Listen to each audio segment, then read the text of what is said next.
والسلام علیک یا نبی اللہ صلی اللہ تعالی علیہ وسلم۔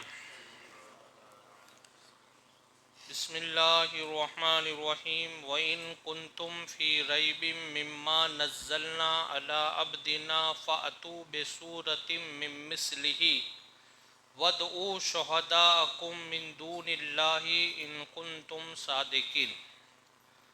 آج کی جو آیت کریمہ ہے اس کا مختصر خلاصہ آپ سماعت فرما لیں۔ جو ترجمہ اور ترجمہ کا خلاصہ ہے وہ جب قرآن پاک سرکار علیہ السلام پر نازل ہونے لگا، کیونکہ قرآن پاک ایک ساتھ میں تو نازل ہوا نہیں ہے، 23 سالوں میں تھوڑا تھوڑا بقدر ضرورت اللہ نے جہاں اور جب مناسب سمجھا قرآن پاک کو نازل فرمایا۔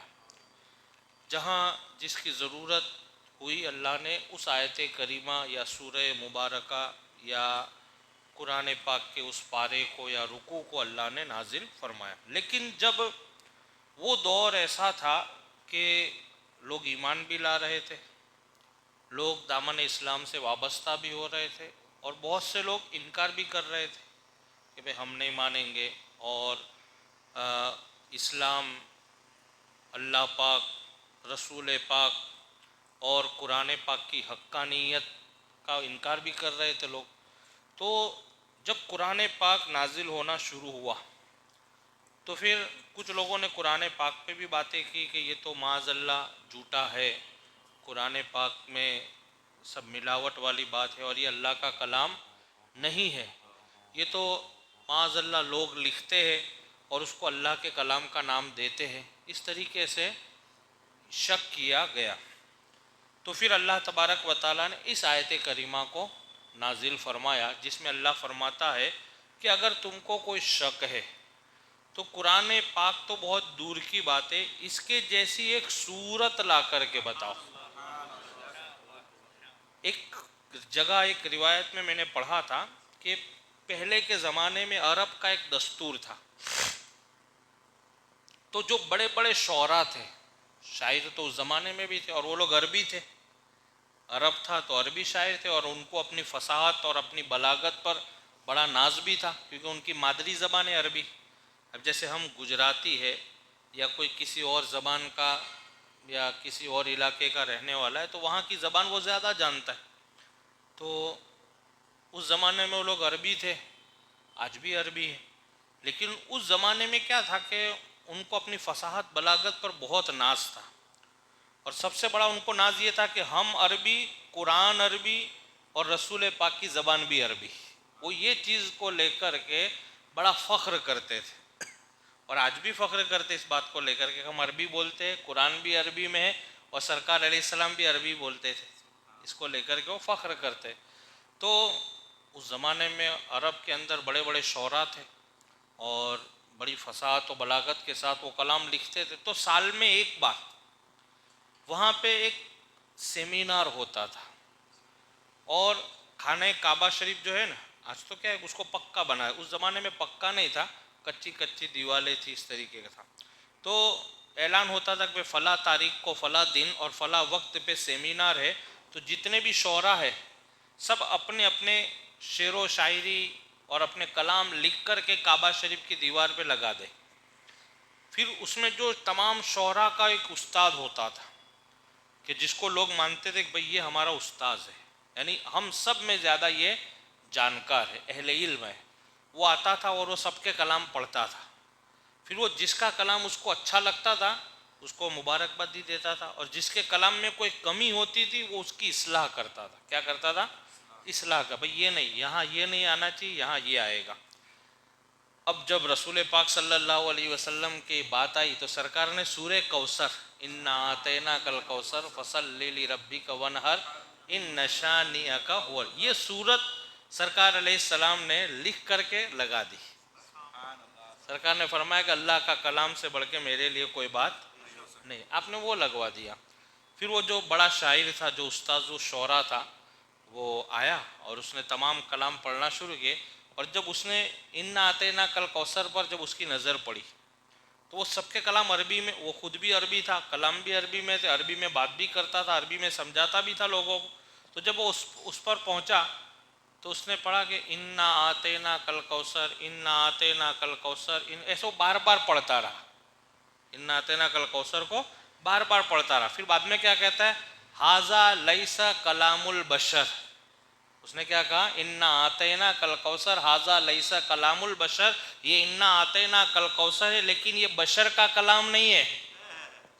ھذا لیس کلام البشر، یہ کسی بشر کا کلام نہیں ہے بلکہ ھذا کلام اللہ، یہ اللہ کا کلام ہے. اس نے مان لیا کہ یہ اللہ کا کلام ہے. تو یعنی قرآن پاک کے بارے میں ایسی حقانیت ہے.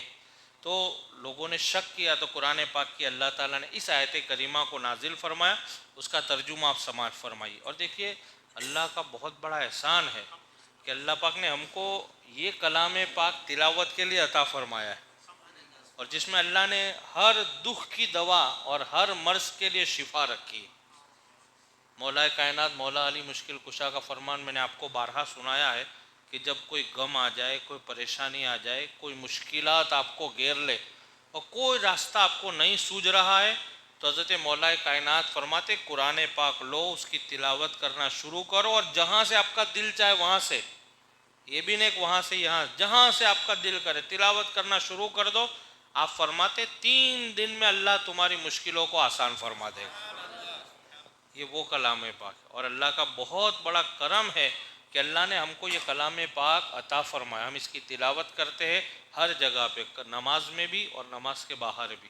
یہ اللہ کا بہت، اس لیے کلام پاک کا ادب و احترام بھی اتنا ہی کرنا چاہیے. کبھی کبھی ہم کیا اس کا ادب و احترام کم، اچھا ہمارے گھروں میں کلام پاک ہو تو اس کی تلاوت کیا کرے، اس کو تجوری کی یا طاق کی یا الماری کی زینت نہ بنائے بلکہ اپنے دلوں کی اور اپنی زبان کی زینت بنائے. کم از کم ایک بار دن میں تلاوت کیا کرے.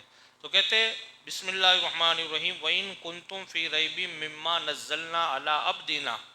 اور اگر تمہیں کچھ شک ہے اس چیز میں جو نازل کیا ہم نے ہمارے خاص بندے پر، یعنی کس پر، ہمارے نبی صلی اللہ علیہ وسلم پر. تو کہ اگر تم کو کوئی شک ہے اس چیز میں، مما نزلنا علی عبدنا، جو ہم نے نازل کیا ہے ہمارے خاص بندے پر، تو فَأْتُوا بِسُورَةٍ مِّن مِّثْلِهِ، تو اس کے مثل، اس جیسی ایک صورت لے آؤ. قرآن تو نہیں، پورا قرآن لانا تمہارے بس میں، بس صورت لیا اس جیسی. اس میں جتنی صورتیں ہیں اس میں آپ کو جو صورت لگے اس میں ایک صورت اس جیسی لے آؤ. پھر آگے اللہ کیا فرماتا ہے دیکھیں، اور کہتے وَدْعُوا شُهَدَاءَكُمْ مِن دُونِ اللَّهِ، اور بلاؤ تم اللہ کے سوا اپنے سب حمایتوں کو، یعنی جو جن کو تم اپنا سردار مانتے ہو ان کو بھی بلا کے لاؤ.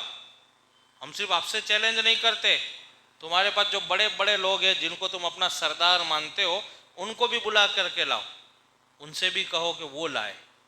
جیسے ہوتا ہے نا ایک مسئلہ ہوتا ہے کہ مفتی صاحب آپ اگر آپ کو، تو میں کیا کہوں گا بھئی یہ مسئلہ تھوڑا میرے لیے مشکل ہے، میں میرے استاد سے مشورہ کروں گا. ان کو نہیں پتا ہوگا تو وہ میرے استاد سے وہ اپنے استاد سے پوچھیں گے. تو اللہ نے فرمایا کہ وَدْعُوا شُهَدَاءَكُم مِّن دُونِ اللَّهِ، اللہ کے علاوہ تم اپنے تمام حمایتوں کو بلاؤ، جتنے بھی تمہارے بڑے بڑے سردار ہیں ان کو بھی بلاؤ اللہ کے سوا.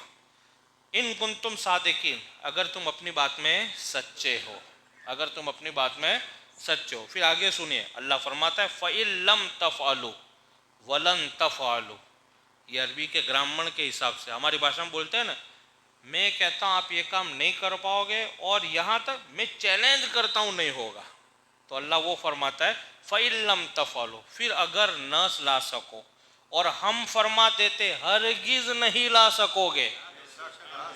اللہ فرماتا ہے فَإِن لَمْ تَفْعَلُوا، پس اگر تم نہیں لا سکے، اس کے مثل نہیں لا سکے، تو اللہ فرماتا ہے وَلَن تَفْعَلُوا، ہرگز نہیں لا سکتے ہو، کیونکہ یہ کلام کسی بشر کا نہیں ہے بلکہ اللہ کا ہے، اور اس کے مثل تم کبھی نہیں لا سکتے.